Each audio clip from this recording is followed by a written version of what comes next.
You know the exact feeling. You are sitting across a table, perhaps in a crowded restaurant with your partner, or in a sterile conference room with your boss, when someone says something that subtly crosses the line. It is a quiet disrespect wrapped in a joke, a casual dismissal of your value designed specifically to test the perimeter of your boundaries. Your stomach tightens, your pulse quickens. Every biological instinct screams at you to push back, but you do not. You swallow the words. You force a tight, accommodating smile. You tell yourself you are just being the bigger person and keeping the peace. In that fraction of a second, the power dynamic in the room permanently shifts, and you can practically feel their respect for you evaporate in real time. You have been lied to since the day you were born. You were conditioned by a society that desperately needs you to be compliant, taught to believe that playing nice is an impenetrable strategy for success. You were handed a script that says being agreeable, endlessly accommodating, and entirely self-sacrificing creates a protective aura around you. You operate under the unspoken assumption that if you do not cause trouble, trouble will not find you. You believe that your pleasant demeanor is a currency that automatically buys loyalty from your friends, devotion from your romantic partners, and promotion from your superiors. But when you step out of the sanitized sandbox of childhood and into the brutal, unspoken realities of the adult world, you quickly discover that this shield is completely made of glass. In the realm of dark psychology and the raw mechanics of human nature, your constant accommodation does not signal virtue. It signals blood in the water. The people who truly run the world, the strategists, the Machiavellians, the corporate climbers, and the everyday manipulators you encounter on dating apps and in office corridors, do not view the social landscape through the lens of good and evil. They view it entirely through the lens of leverage and vulnerability. When they look at your endless capacity to compromise, they do not see a saint. They see a highly exploitable resource. They see someone who has voluntarily disarmed themselves in a world where everyone else is quietly carrying a blade. There is a fundamental law of power dynamics that polite society tries desperately to bury, and it is this: a weapon left in its sheath is peaceful. A person with no weapon is just prey.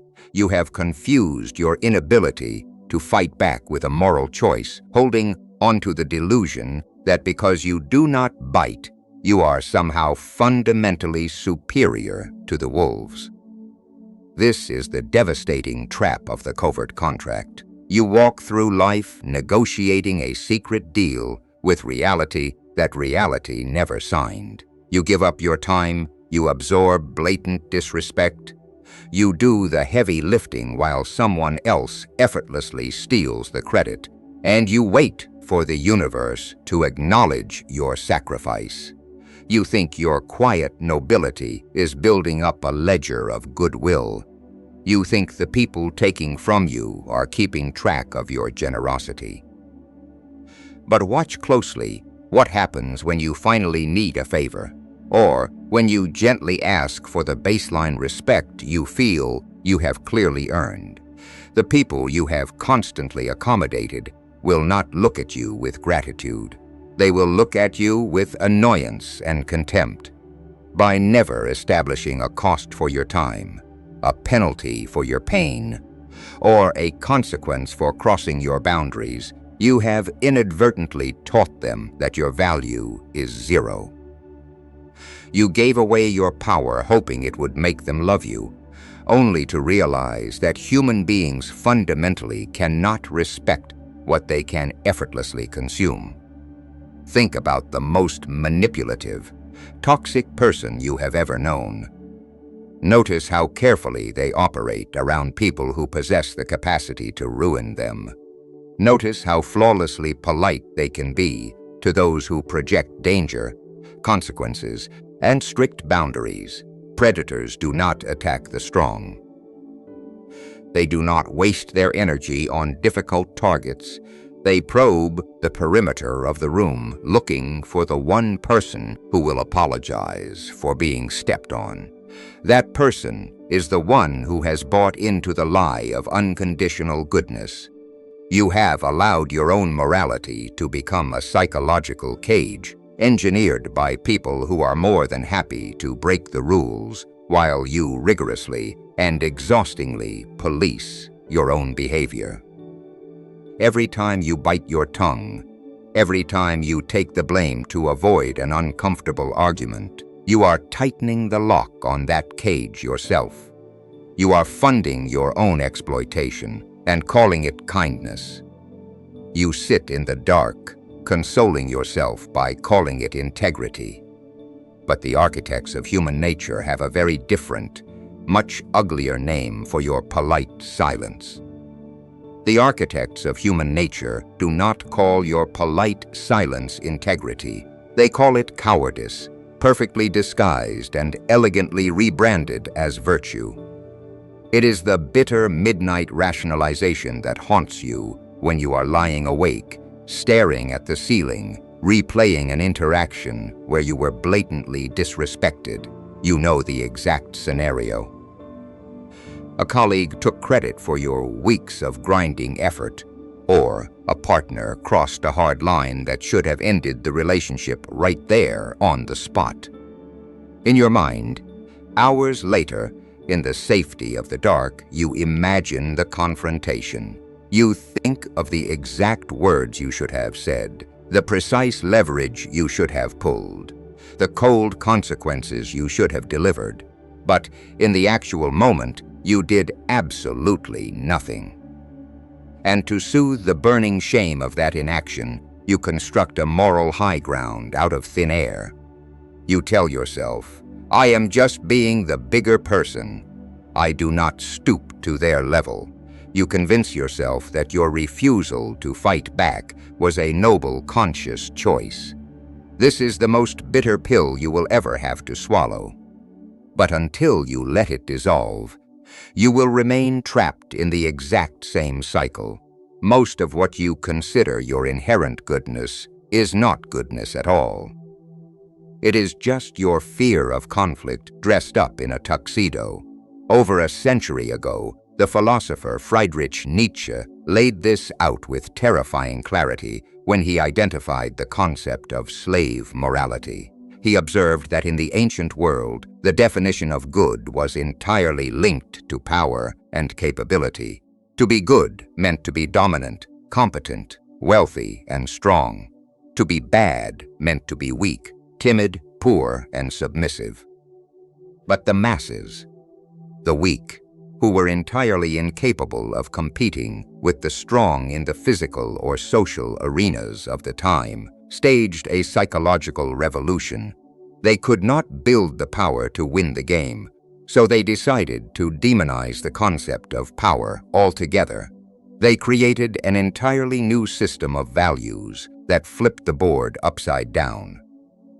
They convinced themselves, and eventually the rest of the civilized world, that being weak, accommodating, and submissive was actually the ultimate moral triumph. They took their absolute lack of power and rebranded it as righteousness. Look at your own behavioral patterns through this cold, unforgiving lens. How many times have you told yourself that you were being patient with someone, when the brutal reality is that you were simply paralyzed by the fear of making a wrong move? How many times have you claimed to be forgiving, when the truth is you were just too terrified to face the confrontation required to demand justice? You have prided yourself your entire life on being a peaceful person, but you are not peaceful. You are merely harmless. There is a massive, lethal distinction between being peaceful and being harmless that polite society desperately wants you to ignore. A rabbit is harmless. It does not choose to abstain from violence. It simply lacks the fangs and claws to be anything else. It is not a moral triumph for a rabbit to run away. It is just biology. On the other hand, a highly trained martial artist who can easily break bones but actively chooses to de-escalate a street fight, that is peace. Peace requires the capacity for destruction. If you cannot defend yourself, if you are incapable of projecting force, if you cannot inflict a social, emotional, or professional consequence on someone who wrongs you, your kindness means absolutely nothing. It is merely the default setting of the powerless. You are not choosing to be nice. You simply have no other options. The people you are up against, the corporate sharks, the narcissistic partners, the fair-weather friends who use you as an emotional dumping ground, instinctively understand this difference. They can smell the difference between a boundary held by a peaceful warrior and a boundary desperately pleaded for by a harmless victim. Think about the modern dating market, an environment stripped of all traditional social rules and running purely on the brutal algorithms of attention and leverage. You match with someone, you overinvest, and you bend over backwards to prove you are the reliable nice guy or the cool, low-maintenance girl. You absorb canceled dates and mixed signals, responding with endless understanding, secretly believing your lack of demands makes you irresistible. Instead, you are instantly categorized as a backup option. Or consider the modern workplace, where the aggressive colleague steals your project credit right in front of the boss. You sit there in polite silence, telling yourself the work speaks for itself and your boss will eventually recognize your quiet diligence. They will not. Your boss only sees someone who will comfortably accept less than they deserve. In both arenas, your goodness is not a strategy. It is a neon sign advertising your exploitability. They know your dedication to the moral high ground is their greatest asset, because it guarantees you will never use their own dirty tactics against them. You suffer quietly, and then you turn that suffering into a badge of honor. You tell yourself that the fact you are bleeding means you are morally superior to the person holding the knife. But what is your supposed superiority actually worth if its only practical function is to keep you safely pinned to the bottom of the hierarchy? You have bankrupted yourself funding this illusion. You are playing a high-stakes game of chess where you have voluntarily removed all of your attacking pieces, praying that the opponent will look at your defenseless king and feel pity. But the opponent does not feel pity. They feel the intoxicating thrill of an effortless victory. They do not respect your sacrifice. They laugh at your naivete. You must stop confusing your terror of conflict with spiritual purity. If your morality is nothing more than a disguise for powerlessness, what happens to the rare few who actually are pure of heart when they enter the real world? If your morality is nothing more than a disguise for powerlessness, what happens to the rare few who actually are pure of heart when they enter the real world? This is the point where the illusion finally shatters completely. We like to tell ourselves that deep down, society values true integrity. We believe that if you just show up with honest intentions, unconditional support, and an untainted desire to do the right thing, people will eventually recognize your value and reward you. We write movies about it, we teach it to children, but the dark, unspoken truth of human group dynamics is terrifyingly different. Society does not reward genuine goodness. It actively hunts it down, isolates it, and systematically destroys it. To understand the architecture of this destruction, you have to look at the psychology of corrupt systems. Whether it is a highly toxic corporate department, a deeply dysfunctional family unit, or a manipulative social circle built on gossip and status games, corrupt systems operate on a very specific fuel: shared guilt. Everyone in that environment knows they are compromising their morals. They know they are cutting corners, lying to clients, backstabbing each other, or enabling abuse. But because everyone in the room is doing it together, the guilt is diluted. The corruption becomes the baseline, and they can all sleep at night by telling themselves, "This is just how the game is played." They have built a comfortable, shared delusion that makes their lack of integrity feel completely normal. Now, imagine what happens when you walk into that room. You bring your unyielding work ethic, your refusal to participate in the petty gossip, your insistence on telling the truth, and your genuine loyalty. You think you are leading by example. You think your presence will inspire them to elevate their behavior. You are dead wrong. You do not fix the system. You instantly become the system's primary existential threat. Your pure integrity does not inspire them. It acts as a blinding, unavoidable mirror reflecting their own rot right back into their eyes. By simply existing in their space and refusing to bend, you destroy the shared delusion that their corruption is necessary. You prove that it is possible to be competent without being cruel. And they cannot handle the crushing weight of that realization. They cannot look at the mirror you are holding up. To protect their fragile egos and their comfortable rationalizations, they have only one option. They must shatter the mirror entirely. This is where the assassination of your character begins, and it is a masterclass in psychological warfare. They will almost never attack you directly for being too good, because that would expose their own malice. Instead, they will orchestrate scenarios designed to make your virtue look like sheer incompetence or arrogance. In the workplace, they will label you rigid, unrealistic, or not a team player.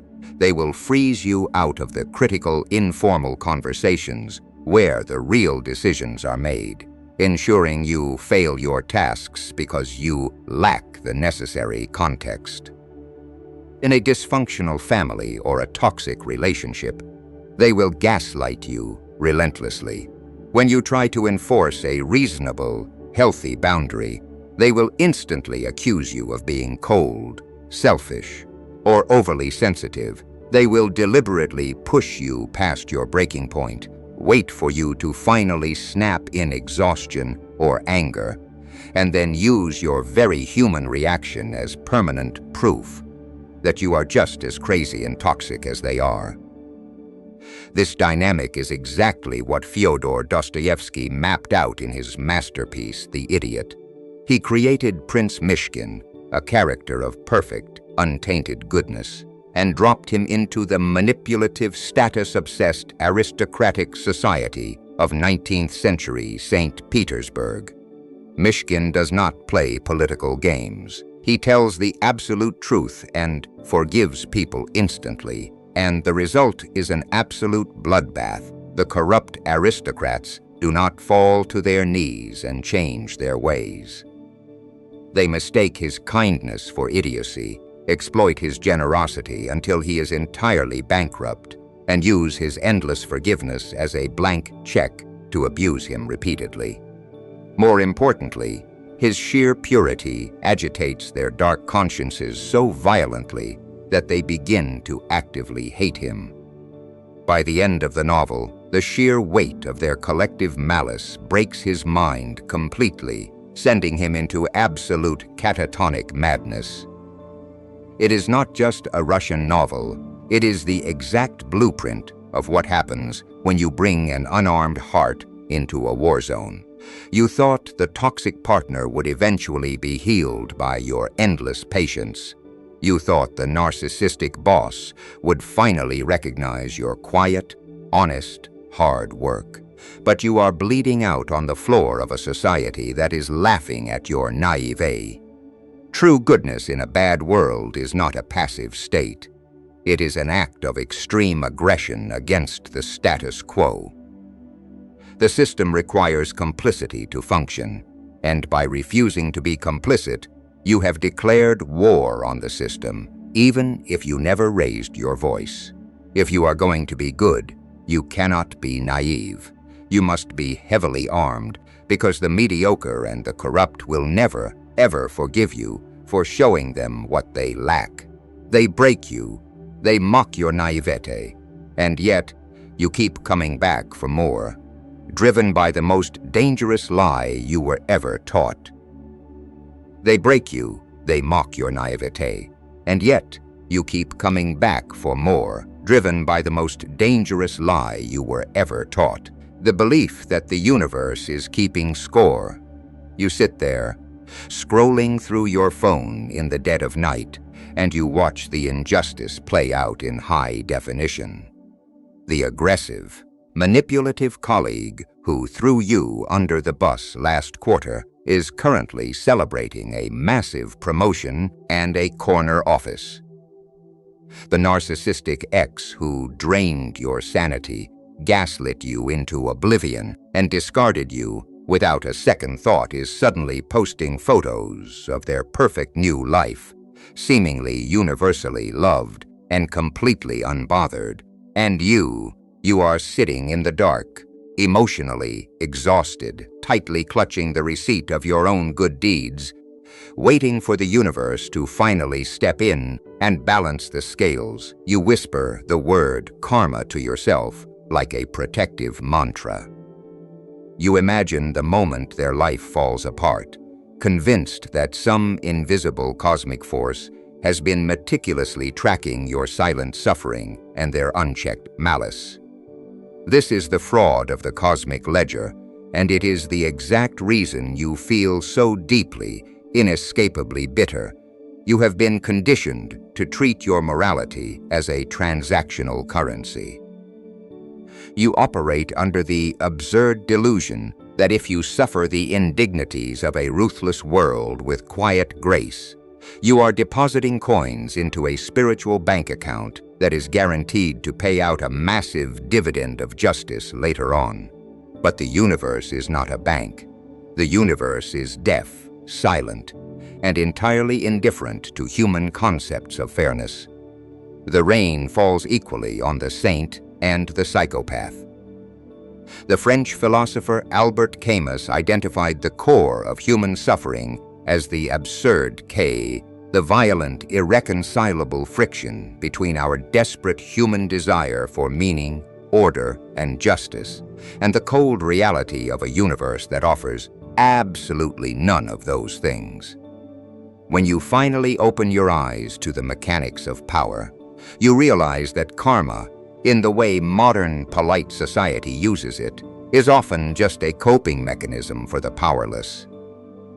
It is a soothing fairy tale you tell yourself so you do not have to confront the terrifying reality that the bad guy won because he was a more effective strategist and you lost because you refused to protect your own king. The tragedy of your existence is not the indifference of the universe. The tragedy is your expectation of it. You are living the myth of Sisyphus, cursed to push a massive, heavy boulder up a mountain every single day, only to watch it roll back down and crush you. But instead of accepting the brutal reality of the rock, you keep pushing it, whispering to yourself that this time, the rock will magically turn into gold. You think that if you just bleed a little more, someone, somewhere, will see your noble effort and free you. No one is coming to free you. That deep, heavy exhaustion you feel in your chest is the subconscious realization that the contract you signed with reality is a complete forgery. You are playing by a strict set of rules that the winners of the game abandoned decades ago. When you attach your good behavior to the expectation of an eventual cosmic reward, you are setting yourself up for absolute psychological devastation. You will drain your life force waiting for an apology that will never be spoken. You will exhaust your soul waiting for a victory that does not naturally exist. The fraudster buys the yacht, the honest man loses his business, and the stars do not weep for either of them. But within this devastating realization lies an ultimate, terrifying freedom. The grief for your wasted effort and your unrewarded sacrifices will initially wash over you, but right behind that grief is the cold, exhilarating liberation of absolute zero. The moment you accept the absurdity of the cosmic ledger, you stop funding your own misery. You drop the boulder. You sever the imaginary contract. You realize that morality is not a tool to manipulate the universe into handing you a comfortable life. If you choose to be honorable in this world, you must do it knowing full well that it might cost you everything and pay you nothing. You must do it simply because it is the unyielding shape you have consciously chosen to forge your own iron will, not because you expect a round of applause from an empty theater. You are no longer waiting for karma to do your dirty work. When you finally stop waiting for the invisible scales of justice to balance, you are forced to look at the board as it actually is and make your first real move. When you finally stop waiting for the invisible scales of justice to balance, you are forced to look at the board as it actually is and make your first real move.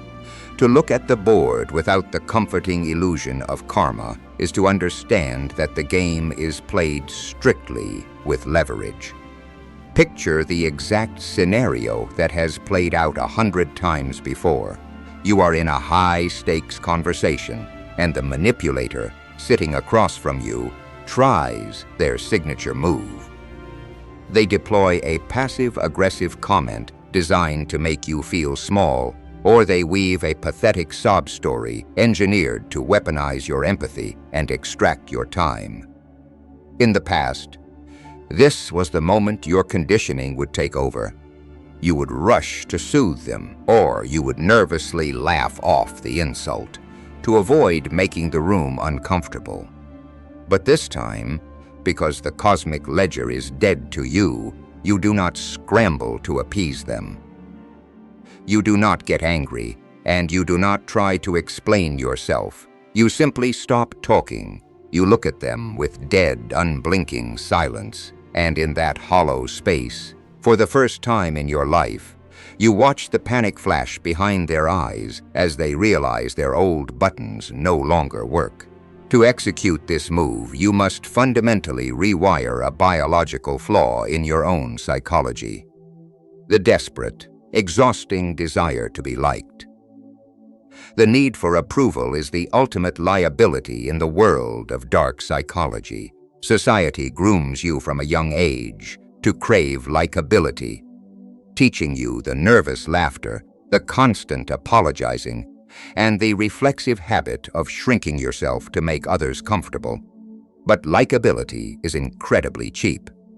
It is a participation trophy handed out freely to the harmless. Respect, on the other hand, is staggeringly expensive. It is a premium currency paid only to the dangerous. You must replace the warm, fuzzy hope of being universally liked with the cold, mechanical necessity of being universally respected. And respect is not built on shared smiles or emotional vulnerability. It is built entirely on the visible, undeniable presence of leverage. Leverage is simply the unspoken understanding that you possess something they want, whether it is your expertise, your attention, or your presence. And you have the absolute, unwavering willingness to withhold it. Understanding leverage begins with the mastery of access. You have historically treated your time and your emotional energy as a public park. Open 24 hours a day to anyone who wanders in claiming to need you. You must rezone your life into a fortress. Access to you is no longer a basic human right. It is a highly exclusive privilege that must be continuously earned and ruthlessly maintained. When a toxic friend manufactures a crisis to drain your energy, or a demanding boss expects you to sacrifice your weekend for their poor planning, your absence becomes your most devastating weapon. You do not write a long emotional paragraph justifying your boundaries. You do not plead for them to understand how tired you are. You simply become completely unreachable. You let their manufactured urgency echo back to them in the void. By artificially creating scarcity, you instantly drive up the market value of your attention. People fundamentally do not respect what they can effortlessly consume, but they will desperately chase what is suddenly taken away. This brings you to the mastery of strategic silence. Manipulators and emotional vampires thrive on your tendency to over-explain.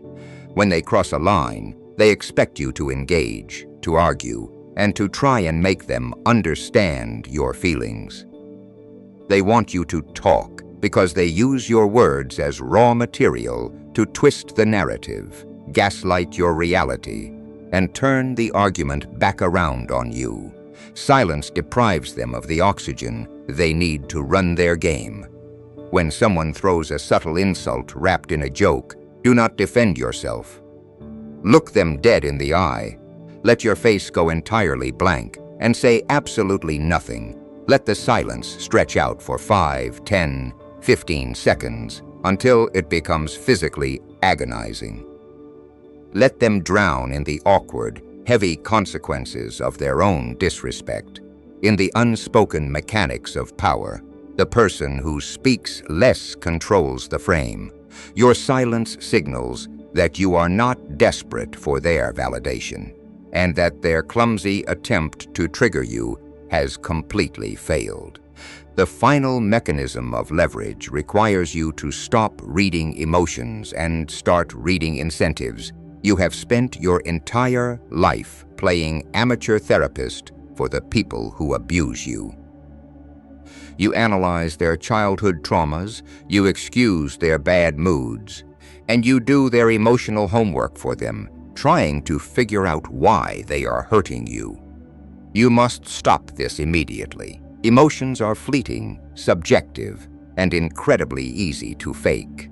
Incentives are the iron tracks that dictate human behavior. Do not ask why someone is being cruel or dismissive. Ask yourself what they gain by disrespecting you and what the cost is if they continue. If the cost of disrespecting you is zero, the disrespect will continue forever. Boundaries without consequences are just suggestions, and predators do not follow suggestions. If a boundary is breached, the consequence must be immediate, cold, and disproportionate. You walk away, you pull funding, you sever the connection, or you deliver a professional consequence with a meticulously documented paper trail. You do not negotiate with emotional terrorists. By shifting your operating system from emotional appeasement to tactical leverage, you immediately rewrite the rules of engagement. You observe the behaviors of others as cold data points rather than personal attacks. You have stopped playing the victim's game and stopped funding your own exploitation. But to survive permanently, you must undergo one final, irreversible evolution. You have stopped playing the victim's game and stopped funding your own exploitation. But to survive permanently, you must undergo one final, irreversible evolution. You must cultivate the sovereign mind. Picture yourself walking through the exact same bad world you live in right now. The same manipulative colleagues are circling the office. The same emotional vampires are refreshing their dating apps. and the same hollow status games are being played at every social gathering. But something is fundamentally different. You are moving through this chaos entirely untouched. When someone tries to bait you into an argument, you feel absolutely nothing. When the group engages in toxic gossip to bond over shared insecurity, you observe it with the detached, clinical curiosity of a scientist watching rats navigate a maze. You are no longer emotionally, financially, or psychologically dependent on the goodwill of corrupt systems. You are in the world, but you are absolutely not of it. This is the ultimate psychological destination. It is what Nietzsche conceptualized as the Übermensch, the sovereign individual who looks at the ruins of traditional morality, sees that the temples are empty, and decides to write their own values on the tablets of their mind. The fatal mistake of most people who finally wake up to the dark realities of human nature is that they overcorrect. They see the cruelty of the manipulators who abused them, and in a desperate bid for control, they decide to become the exact monsters they used to despise. They become bitter, petty, and randomly cruel, operating under the false assumption that cruelty equals power. But simply becoming the villain is just another form of submission. It means you have allowed a bad world to dictate your shape. The sovereign individual takes a much harder, much colder path. They transcend the binary of victim and victimizer entirely. To reach this state, you must thoroughly integrate your own shadow. You cannot defeat dark psychology by pretending you are made entirely of light. You must deliberately cultivate the capacity for ruthlessness, cunning, and absolute self-interest. You must understand the mechanics of manipulation so intimately and study the blueprints of deception so thoroughly that no one can ever run a game on you again. Remember the unbreakable law we established. A weapon left in its sheath is peaceful. A person with no weapon is just prey. You must spend time in the dark building the weapon. You sharpen the claws. You build unshakable financial autonomy, so you cannot be financially coerced. You forge physical and mental capability. You develop a mind so strictly disciplined that it cannot be gaslit. You become highly, undeniably dangerous, and then, and only then, do you consciously choose to be kind. That is not harmlessness, that is sovereignty. When a lion walks past a wounded gazelle without striking, it is a choice. When a rabbit walks past, it is just survival. Which one have you been playing? When you operate from this sovereign level, your goodness is no longer a desperate, anxious plea for survival or a covert contract designed to buy love. It is a gift given freely from a position of absolute, unassailable power. You are honest, not because you are terrified of getting caught in a lie, but because lying is a coward's tool and beneath your personal standard. You are loyal not because you fear abandonment, but because your word is a contract forged in steel. You treat others with respect not because you need them to like you, but because you possess a massive surplus of internal power, and you choose to dispense it generously to those who earn it. When you embody this reality, you become utterly terrifying to the mediocre and the manipulative. They cannot control you with guilt, because you no longer subscribe to their hypocritical definition of sin.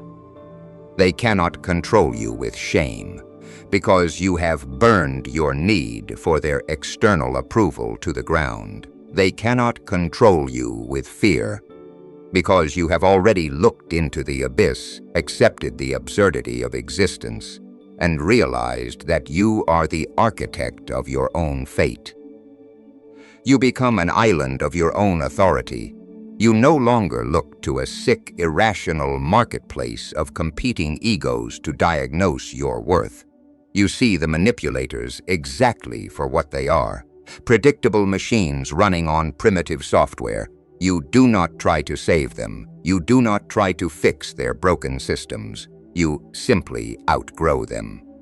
The tragedy of being good in a bad world ends the exact second you realize that your goodness was just a lack of options.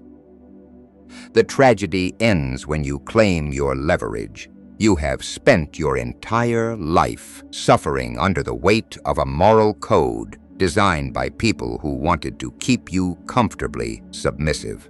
You have bled out for a world that simply stepped over your body, staring at an empty sky, waiting for the cosmic scales to tip in your favor. The waiting is over. The illusion is dead. You now see the strings attached to the puppets, and you see the cold mechanics of the trap. You can either shrink back into the comfortable delusion of being a helpless victim, complaining forever about the cruelty of the predators, or you can harden your will and step into the cold, beautiful light of absolute sovereignty. The choice is yours, but know this. Once you open your eyes, the dark will never feel safe again. To master the unspoken laws of power and fortify your mind against the games they play, click the link in the description and join the Velvet Dagger inner circle. Most will go back to sleep. Do not be like them.